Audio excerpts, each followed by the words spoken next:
Raisons et domaines d'utilisation dans le monde agricole. De nos jours, le glyphosate est devenu presque indispensable à la culture. Cette molécule est répandue à travers le monde, tel que le glyphosate est utilisé à 90% dans l'agriculture. Les 10% restants se trouvent dans les désherbants particuliers, tels que le Roundup. Le glyphosate est le premier herbicide total ayant permis de semer directement après usage, et cela sans effet sur la culture suivante, car l'effet désherbant apparaît uniquement en cas de pulvérisation sur les feuilles de la plante. La possibilité de planter vite, juste après un désherbage efficace, était une vraie révolution à l'époque de sa mise sur le marché. La diffusion du glyphosate a même permis de développer une nouvelle technique d'agriculture, appelée agriculture de conservation, qui préconise notamment le désherbage total des parcelles en évitant de labourer le sol. Tous ces facteurs ont mené à une surutilisation du glyphosate, car il a été vendu comme produit miracle. Enfin, en France, il faut savoir que chaque agriculteur a l'obligation de recevoir un certificat appelé Certiphyto avant 2014, lequel est intégré dans une formation réalisée en partenariat avec les chambres d'agriculture et la MSA, Mutualité sociale agricole. L'objectif étant de réaliser une prévention des risques professionnels sur l'usage des pesticides, mais également d'aider les agriculteurs à mieux organiser et concevoir leur traitement phytosanitaire, stockage, remplissage, protection, entretien des pulvérisations, gestion des effluents, et enfin de connaître parfaitement la réglementation en la matière. Malheureusement, d'après la MSA, 20% des agriculteurs ont déjà subi des symptômes d'intoxication aiguë, dont 62% ne portaient même pas de gants de protection, indispensables quant à l'utilisation de ce pesticide. La France consomme annuellement 15 000 tonnes de glyphosate par an, dont 2 000 tonnes par le grand public sous la forme de désherbants particuliers. Les particuliers. Dans l'univers des pesticides et produits phytosanitaires, les herbicides, dont le Roundup, sont les plus consommés en France. Ils représentent 47% du marché français en 2014, selon le plan Ecophyto 2. Sur le territoire français, 60% de ces ventes se font auprès d'une clientèle de particuliers.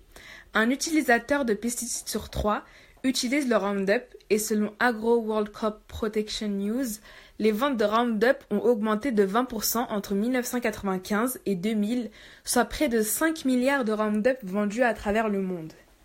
Entretien des forêts et espaces verts. Les paysagistes sont également de grands utilisateurs de Roundup, notamment pour la préparation d'un nouveau gazon. La première étape classique pour l'implantation d'une nouvelle pelouse est l'épandage de glyphosate sur la totalité de la parcelle. Raisons d'utilisation. On sait que dans l'Union européenne, le taux résiduel maximum de glyphosate autorisé dans le soja a été augmenté de 200 fois, de 0,1 mg par kg à 20 mg par kg en 1997, après que le soja Roundup Ready, manipulé génétiquement, a été commercialisé en Europe. On explique donc cette forte utilisation par la dépendance des plantes transgéniques, OGM, au glyphosate, dont le meilleur exemple reste les plantations de soja transgéniques en Argentine. En effet, cette dépendance de la plante se caractérise par l'action du glyphosate sur celle-ci. Étant un herbicide systémique, il est absorbé par les feuilles et la tige de la plante, puis diffusé à travers la plante où il s'accumule dans les tissus méristématiques. Le méristème désigne un tissu spécialisé dans la croissance, qui sont ses organes de reproduction. Environ 20% du produit part dans le sol pour se fixer dans le système racinaire. Une fois que la molécule est dans le sol, elle affecte les micro-organismes responsables de la santé des végétaux, mais aussi de la structure du sol et de sa capacité à gérer l'eau, tandis qu'elle favorise la prolifération des agents pathogènes. Cette méthode est efficace pour l'élimination des mauvaises herbes, mais des études ont montré que le glyphosate se trouve facilement acheminé des tiges vers les racines. Il peut de cette façon être stabilisé et affecter négativement des plantes non ciblées par le traitement. 3. Étude de cas en Normandie. Nous avons décidé de partir sur les traces du glyphosate dans notre belle région, la Normandie. Et nous nous sommes plus spécifiquement penchés sur le cas d'un petit village nommé Bueil, situé à une trentaine de kilomètres de Vernon. Ce village est un endroit idéal pour effectuer des études sur le glyphosate, puisqu'il est entouré de champs de colza, blé, tournesol, etc. Nous sommes en premier lieu partis à la rencontre de l'agriculteur à qui appartiennent ces champs.